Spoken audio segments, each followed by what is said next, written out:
Hello friends, welcome to my YouTube channel. So friend, आज हम इस वीडियो में डिस्कस करने वाले हैं important question BA second year English paper second के, जो कि 2024 में भी ज़्यादा चांस है कि वो आ जाए। तो उसके बारे में आज हम इस वीडियो में डिस्कस करेंगे। सो स्टार्ट करते हैं। सबसे पहला जो आपका क्वेश्चन है वो आपका novel far from the madding crowd, इसमें से आएगा। क्वेश्चन कोई भी आए, आपको पूरी समरी ही लिखनी है। क्वेश्चन थीम से रिलेटेड आ सकता है, टाइटल से रिलेटेड आ सकता है, तो आपको क्या है वहाँ पर मेनली समरी को ही लिखना होता है। अगर टाइटल से रिलेटेड आता है तो आप ये लिख सकते हो, the title of the novel far from the madding crowd is apt and appropriated, यानी कि पहली जो लाइन है वो आपके क्वेश्चन से रिलेटेड ही आंसर में होनी चाहिए, बाकी आपको उसमें समरी ही लिखनी होती है। इसके बाद जो नेक्स्ट क्वेश्चन है वो आपका आएगा कैरेक्टर स्केच बाथशेबा का, जो कि far from the madding crowd में सबसे इम्पोर्टेंट थी, या फिर जो मेन हीरो था उसका। इसमें भी क्या है कि आपको मेन क्या करना है कि जो आपने समरी पढ़ रखी है उसी के बेस पर बाथशेबा का जो कैरेक्टर स्केच है वो आप इजी वे में कर सकते हो। सपोज कि किसी का भी कैरेक्टर स्केच आ जाए, आपने उसको ढंग से नहीं पढ़ रखा, तो आपने जो समरी पढ़ रखी है उस बेस पर भी आप उसके बारे में जितनी बातें जानते हो वो सारी बातें आप लिख सकते हो। पहला जो पॉइंट है वो हमेशा इंट्रोडक्शन ही बनता है, फिर उसके थोड़ा बहुत नेचर के बारे में, इस तरीके से कुछ पॉइंट्स आपके बन सकते हैं। इसके बाद जो थर्ड क्वेश्चन है वो आएगा डॉक्टर हिटगर एक्सपेरिमेंट, और इसी के ही आपको और में क्वेश्चन आएगा ए गिफ्ट फॉर मजाइका। और मैं आपको एक चीज़ बता देना चाहती हूँ, जैसे कि आपका पेपर होता है तो 3 सेक्शन होते हैं। सेक्शन ए जिसमें 10 क्वेश्चन आते हैं, और 10 के 10 क्वेश्चन करने कंपलसरी होते हैं, और ये 2 मार्क्स के आते हैं। उसके बाद जो सेक्शन बी होता है उसमें 2 पार्ट्स होते हैं, जैसे कि जो फर्स्ट पार्ट है उसमें आपकी 3 स्टैंजा आती हैं, और तीनों में से आपको 2 स्टैंजा करनी होती है। और जो पार्ट सेकंड है उसमें क्या है कि 4 क्वेश्चन आते हैं, जिसमें से आपको 3 क्वेश्चन करने होते हैं। तो एक तो आपके पास ये है कि आपको 4 में से 3 क्वेश्चन करने हैं। उसके बाद सेक्शन सी, जिसमें मेनली क्या होता है कि 4 क्वेश्चन आते हैं और आपको 2 क्वेश्चन करने होते हैं। तो टोटल आपको 5 क्वेश्चन आंसर करने होते हैं और 2 स्टैंजा करनी होती है, जो कि आपके सेक्शन बी और सी को मिलाकर आता है। लेकिन अगर आपने प्रीवियस ईयर के पेपर देखे होंगे तो आपको ये चीज़ पता चलेगी कि जो सेक्शन सी है उसमें जैसे कि 7th क्वेश्चन है, ठीक है, 7th को भी क्या है कि उन्होंने और में दिया हुआ है। जो 8th क्वेश्चन है उसमें भी क्या है कि 2 क्वेश्चन देकर उसमें से एक करना होता है और देकर।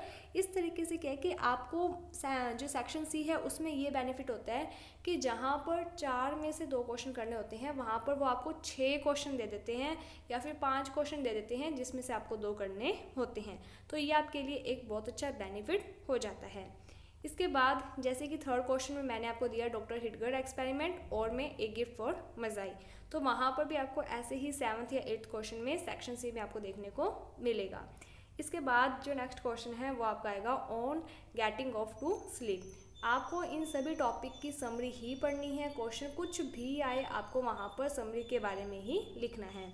इसके बाद जो आपका 5th क्वेश्चन है वो आएगा ऑन सुपरस्टिशन से रिलेटेड, और जो 6th क्वेश्चन है वो आपको विक्टोरियन नॉवल के बारे में अच्छे से पढ़ लेना है, और इसके लिए मैंने वीडियोस भी बनाई हुई है। आपको नेशवा जो यूट्यूब चैनल है वहाँ पर प्लेलिस्ट मिल जाएगी BA second year English paper second, या फिर प्रोज के नाम से अगर आप सर्च भी करते हो BA second year English paper second चाहे मत लिखना, प्रोज लिख देना।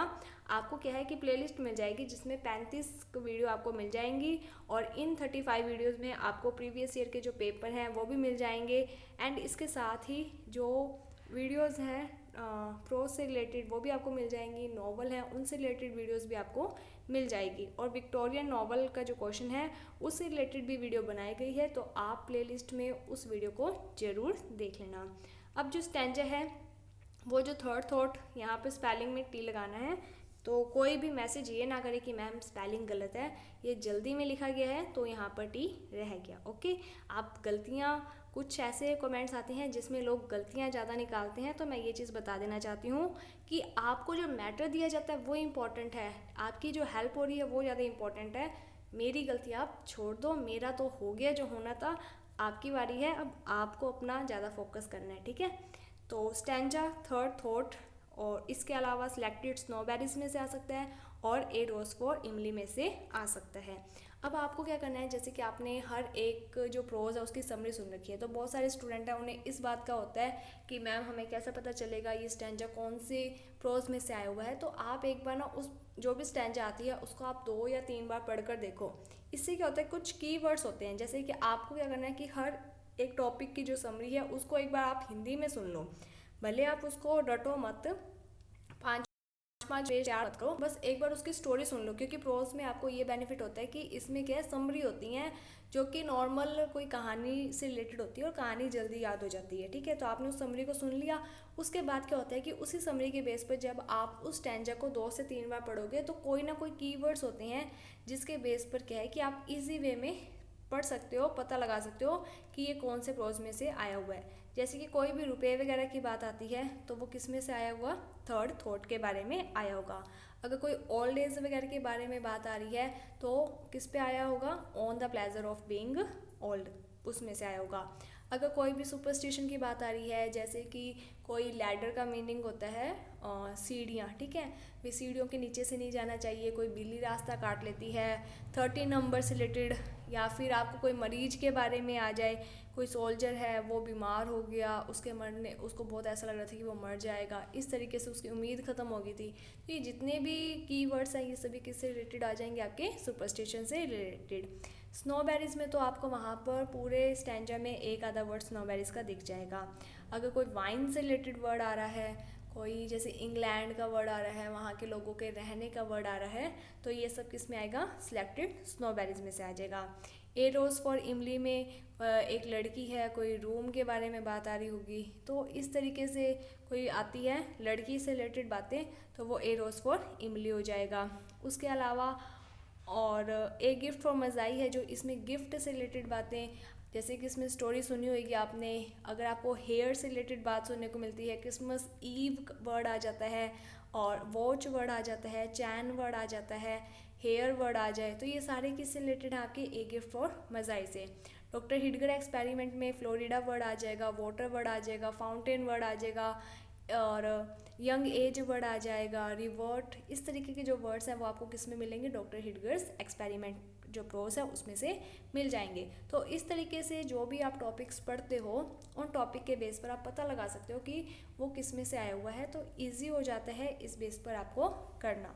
तो कोई भी घबराने वाली बात नहीं है और आपको ये तो पता ही है कि स्टैंजा को एक्सप्लेन कैसे करते हैं। सबसे पहले आप रेफरेंस का पॉइंट बनाओगे, अंडरलाइन करोगे और एरो का निशान लगाकर नीचे वाली लाइन से अपना आंसर लिखना स्टार्ट करोगे। उसमें भी आपकी स्टार्टिंग लाइन ये होगी, द स्टैंजा या फिर this lines have been taken from the prose, फिर आपको प्रोज का नाम लिखना है, उसे इन्वर्टेड कॉमा में करना है, अंडरलाइन करना है, फिर आपको लिखना है the prose is written by, फिर आपको उस राइटर का नाम लिखना है। तो आपको हर एक प्रोज और उसके राइटर के नेम अच्छे से याद होने चाहिए।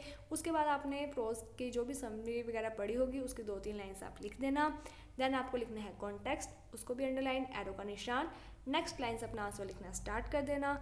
कॉन्टेक्स्ट में भी थोड़ी बहुत बातें जो आपने समरी में पढ़ रखी हैं वो लिख देना। उसके बाद explanation, in this lines the narrator या द राइटर सेज दैट, ठीक है। उसके बाद जो आपको लाइंस दी जाती हैं प्रोज में बेनिफिट ये भी हो जाता है कि एक पैराग्राफ के तरीके से आपको लाइंस दी जाती हैं, आप उन्हीं लाइंस को, अगर आपको नहीं आती एक्सप्लेनेशन, उन्हीं लाइंस को कॉपी करके वहाँ पर आप लिख देना। लिखने के बाद आपको जो भी समरी वगैरह पता होगी या तो आप वो समरी लिख देना या फिर उन्हीं लाइंस को वापस से घुमा फिरा कर लिख देना। तो इस तरीके से आपका जो स्टैंजा है वो कवर हो जाएगा।